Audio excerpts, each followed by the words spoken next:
Now, it's no secret that I think that going green is a pretty good idea for the whole world in general. Ending dependencies not just on Russian fossil fuels, but all fossil fuels is an excellent path out of this for Europe, and it really would make Russia less powerful as an economic player. I mean, they'd still have all their nuclear weapons, but they couldn't withhold gas from Europe and screw over Europeans by raising their heating prices anymore. It would take that economic power away from them. So it's a good idea. And this question from Senator Chris Murphy of Connecticut, this question gave me some hope. The 3 Cs initiative is a really important initiative linking essentially the ring of countries that are either former republics or satellite states of the Soviet Union together. They're begging for U.S. participation in their projects necessary to make them more energy independent of Russia. Isn't this an opportunity for the United States to step up and take some of these customers away from Russia's gas station?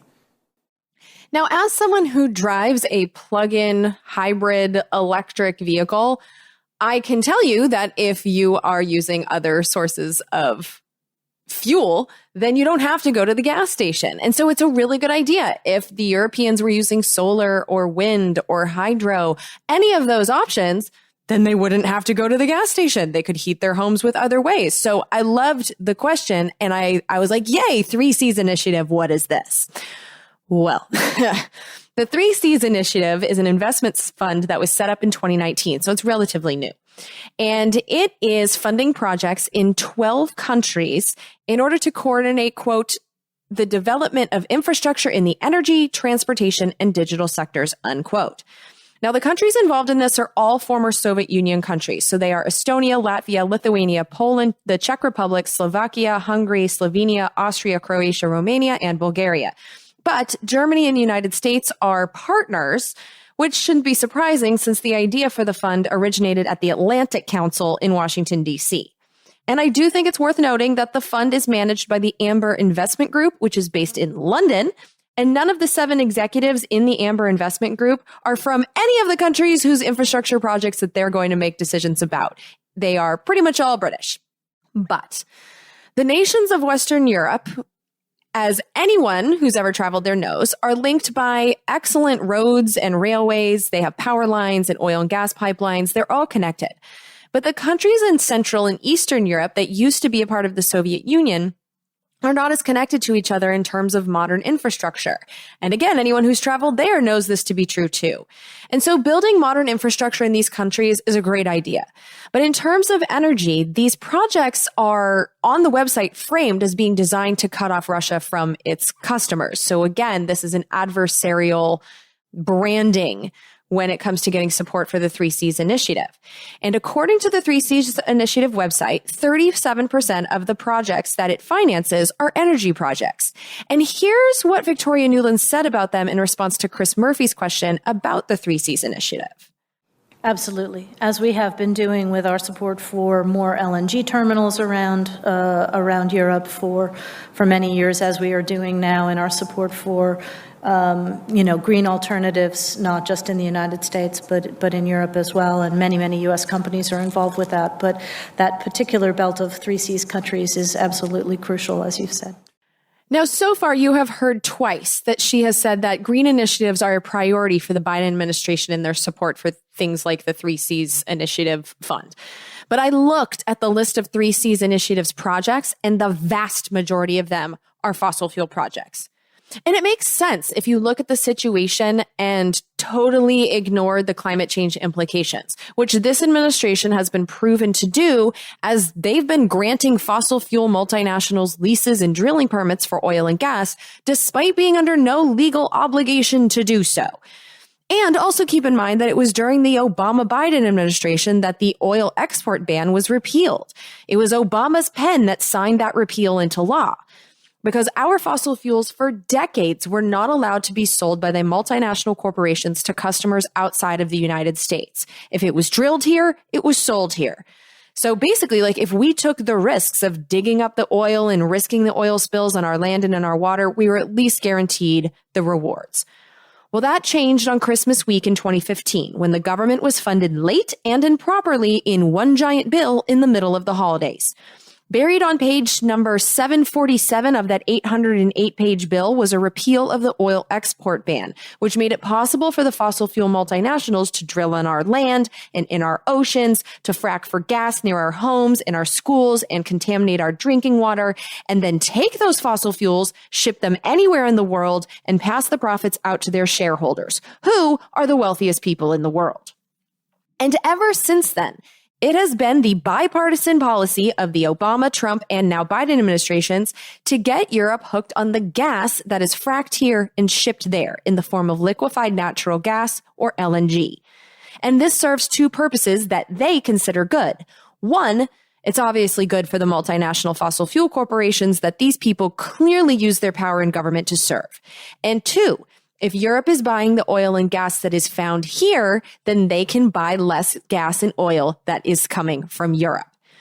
And the 3 Cs initiatives funds projects that help move that LNG plan along. So here are the projects that I found that are energy related and funded by the 3 Cs initiative. In Hungary, they are expanding a gas corridor between Hungary and Slovakia. There's also going to be a, quote, Hungarian-American pilot project in Hungary studying the use of hydrogen, unquote, which is fascinating for any of us that heard my infrastructure bill episode, because we are making major investments in hydrogen, which is basically an environmental scam because that is a way to use natural gas to make hydrogen and call it green. So I find it fascinating that this 3 Cs initiative it's a pilot project with our government to maybe make this whole hydrogen scam go global. There's also a project that is going to focus in Hungary on extracting unconventional gas, and I don't know exactly what that means. And we're also going to be funding it will be funding a natural gas powered electricity plant. Then in Latvia, they are funding a coastal LNG terminal. In Lithuania, they are funding a gas connection network between Poland and Lithuania and purchasing an LNG terminal. In Estonia, they are building an LNG terminal. In Croatia, they're building a oil and gas terminal, a LNG terminal, and a gas pipeline that will connect Croatia, Albania, Montenegro, Bosnia, and, well, here's a word I don't know how to say, Herzegovina. I don't know, but that is a place, and this gas pipeline will connect it to Croatia and a bunch of other countries. In Romania, they are going to fund a gas pipeline between Romania, Bulgaria, Hungary, and Austria. In Slovakia, they're funding a gas pipeline that's going to connect Slovakia, Bulgaria, Hungary, and Romania. In Slovenia, they're going to fund a gas pipeline connecting Hungary, Slovenia, and Italy. And in Poland, they're funding a gas pipeline that's going to connect Poland and Ukraine. The only renewable projects on the list were one in Hungary. They're going to fund a solar power plant, which is half the size of the gas plant that they're building there. They're going to fund a wind farm project in Latvia, and they're going to fund a hydroelectric storage facility in Estonia. So for those of you keeping track, that is 3 renewable projects versus 15 gas projects for the 3 Cs initiative. And so the priorities are crystal clear. The idea is to not only keep Eastern Europe hooked on fossil fuels, but we want them hooked on the fossil fuels that can be provided by the World Trade System, most notably by the fossil fuel companies that are taking gas from here in the United States. Now, when I look at this situation, because I hate to do this thing where it's like, look at all these problems and not offer a solution. So here's what I would like to see. This is purely my opinion. And if you don't like it, fine. But I would like to see my government use its leverage over Ukraine to hold up their end of the Minsk agreement. Because, we can clearly sanction Russia over and over again, and we can build all of this fossil fuel infrastructure to make it harder for them to sell their gas to their customers. But when it comes to the Ukraine-Russia conflict, remember, the United Nations voted unanimously for this Minsk agreement. The whole world has agreed on a solution to the civil war in Ukraine, and we should insist that the people on our side, on the Ukrainian government side, uphold their end of the bargain. And I don't see that happening. And when it comes to NATO, I just don't want our military legally responsible for defending Ukraine. We're surrounded now by liars coming at us through our TV screens. We don't have a domestic spying program. They're content to fight black and white despite the many in-betweens. We got a president who plays with the facts. And then he waves a flag to cover his tracks. As if a lie is alright, in the end he'll justify the means.